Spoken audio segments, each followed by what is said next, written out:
Welcome to the first episode in what I hope will be a continuing series called Literary Appetites, where I bake or cook food from books that I've read.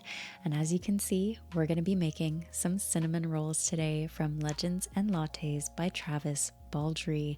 This was the first fantasy book that had me drooling and craving all of the delicious food and even coffee, despite the fact that I am a tea drinker. Halfway through reading Legends and Lattes, I put the book down and baked my own cinnamon rolls because I couldn't stand it.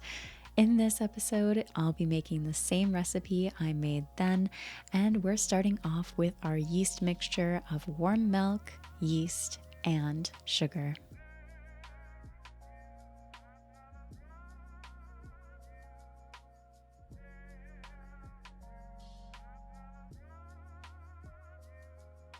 We're also going to stir this mixture so all the ingredients can get cozy with one another. And while that settles and gets foamy, we're going to go ahead and melt the butter and get that ready for the next stage. I've also gone ahead and prepared the 4 cups of flour, as you can see here. And so far, this is what we're going to start with in the mixer. By getting the bowl in the mixer and the attachment in, this is the dough hook. And we're going to go ahead and put the milk in first. Afterwards, we're going to follow that up with the butter.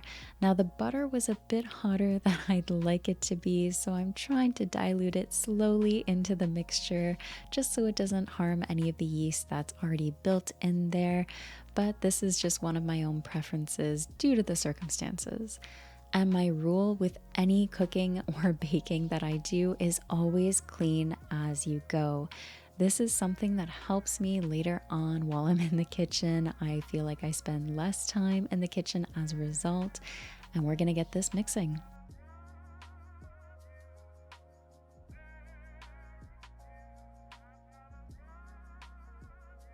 At this point, we just want to make sure that all of the ingredients are combined. We're not necessarily kneading this just yet, but we want to make sure all the flour and the wet ingredients are combined. There's no dry parts left over. And so I'm going in and scraping up the bottom to make sure that none of those dry patches remain.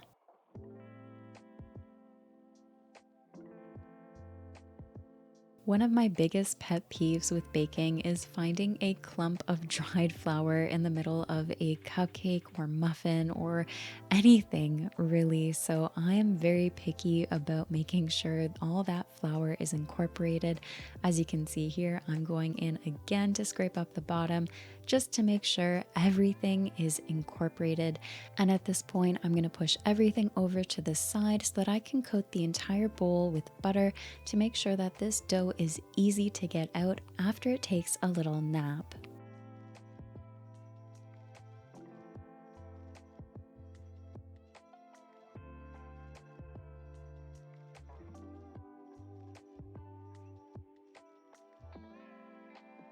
Now this little dough ball is going to take a little nap under a damp cloth for 1 hour while it doubles in size.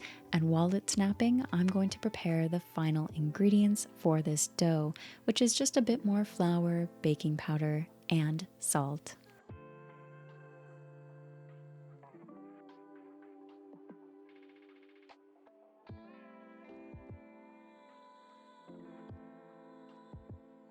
Now, while I start this machine on slow, this is just so flour doesn't go everywhere.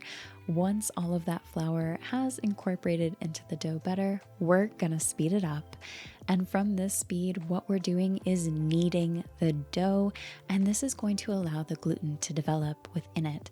You can see here that the dough is no longer as sticky or messy as it used to be and comes away clean when I do a little test to see if the dough or the gluten springs back. The next part here is getting the counter set up. The machine moved off to make room for rolling out this dough. I prefer to use a silicone mat on the counter. Not only does it have a bunch of helpful measurements on it, but it just is a great way of cleaning up the mess after the fact. Now, when it comes to rolling out the dough, this is where things get fun. You can customize how thick you want this dough to be when you roll up the cinnamon rolls. Typically, I like my cinnamon rolls to be a little bit on the thicker side. That way, when you pull a piece away from the cinnamon roll, you get a nice chunky bit of soft dough with all of that cinnamon and sugar and icing. But in this case, I'm going to be making them a little bit thinner today. The reason for this is that we have a Thanksgiving get together.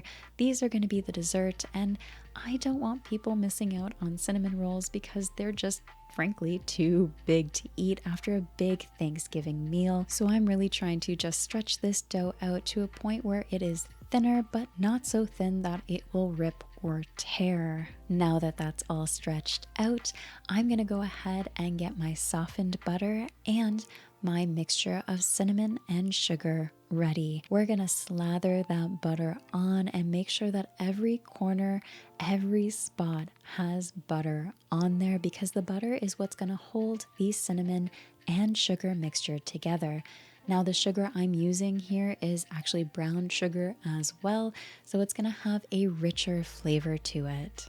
Also, keep in mind that the thinner the dough, the more cinnamon rolls you'll have at the end. This is something to take into consideration when you're making your own cinnamon rolls at home.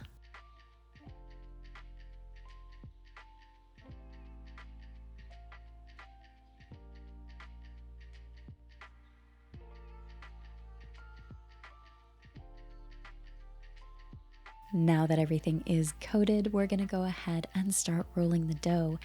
The idea that I have here is twofold.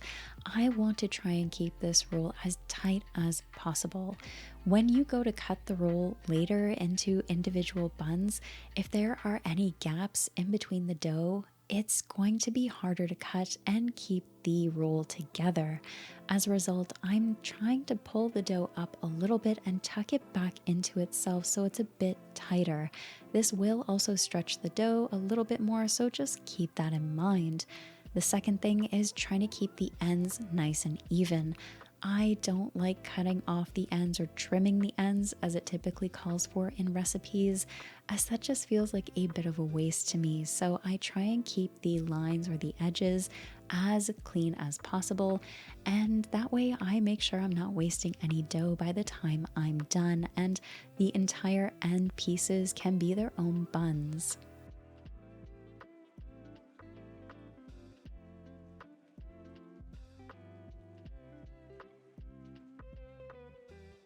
With everything rolled, the next stage here is just pinching these seams together just so that everything stays together while cutting the rolls apart. I'm going to go ahead and roll this just to make sure that seam is sealed after the fact as well. And like I mentioned, I'm just trying to keep the ends here as even as possible while I start cutting. And there's no special measurement I'm using here. I'm actually using the edge of my knife and the width of it to determine the size of each roll.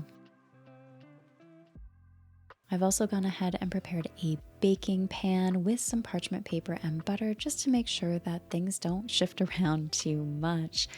Cutting these rolls can be a little bit tricky, so I do recommend a sharp knife for this part. I know there is a bit of a hack you can use with floss, I believe, to cut them. I like to stick to my usual tactics, so a sharp knife it is. And after these are all cut, I'm going to go ahead and organize them into the pan for a little nap to follow afterward.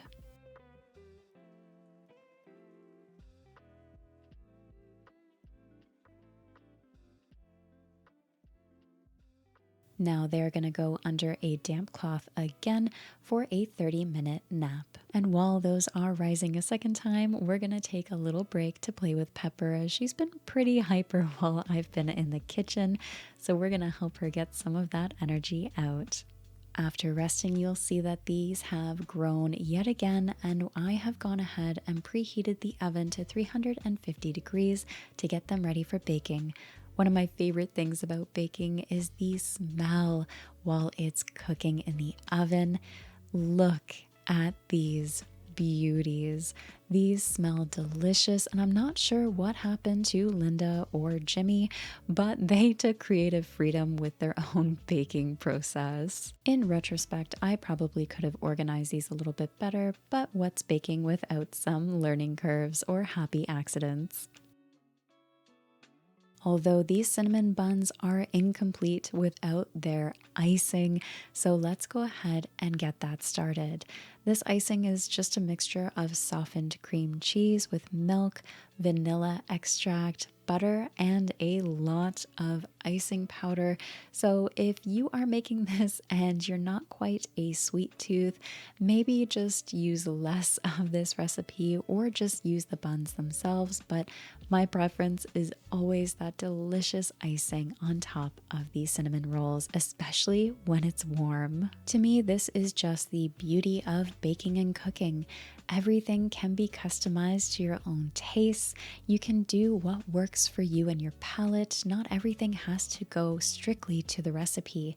The more you bake, the more you cook, the more you understand your own tastes, and the more you can customize them and make your own recipes by the time you're done. The idea with the icing is consistency and texture. We just want this as smooth as possible, as you can see here. For the grand moment, we're gonna go ahead and plate the cinnamon roll. No matter how many times I bake or cook a recipe, the batches always turn out a little bit different, even if I follow the recipe to the T. This is where these moments are always a little bit nerve-wracking. Will it taste as delicious as I remember? Will it bring back all of those feelings I associate with this food or baked good? Now, these turned out just as I remember them, with a nice soft dough and that bit of sweetness added by the icing. Absolutely, Legends and Lattes nailed it in its description of cinnamon rolls and coffee. What do you think though? Does this look like what you imagined in Legends and Lattes? Would you like to see more episodes of this? Leave your comments down below. And as always, thank you so much for watching and take care of yourselves.